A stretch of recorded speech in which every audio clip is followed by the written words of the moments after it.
अफ़सोसनाक ख़बर आहे कोयटा मां लोरालाई जो डिप्टी कमिश्नर कार हादसे में फौत थी वियो आहे। संदसि सौट ज़ख़्मी थियो आहे। डीसी लोरालाई जमील अहमद बलोच कोयटा जे इलाइक़े में हादसे में फौत थी वियो आहे ऐं ज़ख़्मी खे अस्पताल मुंतक़िल कयो वियो आहे।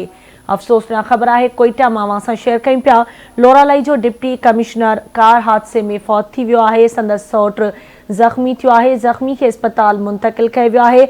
डीसी लोरालाई जमील अहमद बलोच कोयटा जे इलाइक़े में हादसे में फौत थी वियो आहे। संदसि सौट ज़ख़्मी थियो जंहिंखे अस्पताल मुंतक़िल कयो वियो आहे। हिकु भेरो ॿीहर अव्हांखे आगाह कयूं पिया। अफ़सोसनाक ख़बर आहे कोयटा मां जिते लोरालाई जो डिप्टी कमिश्नर कार हादसे में फौत थी वियो आहे। हादसे में संदसि सौट ज़ख़्मी थियो। डीसी लोरालाई जमील अहमद बलोच कोयटा जे इलाइक़े में हादसे में फौत थियो आहे। ज़ख़्मीअ खे अस्पताल मुंतक़िल कयो वियो आहे।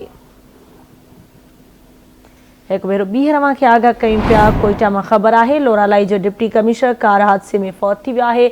संदसि सौट ज़ख़्मी थियो। ज़ख़्मी खे अस्पताल मुंतक़िल कयो वियो आहे।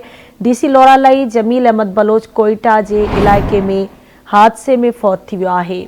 अफ़सोसनाक ख़बर आहे कोयटा मां लोरालाई जो डिप्टी कमिश्नर कार हादसे में फौत थी वियो। संदसि सौट ज़ख़्मी थियो आहे। ज़ख़्मी खे अस्पताल मुंतक़िल कयो वियो आहे।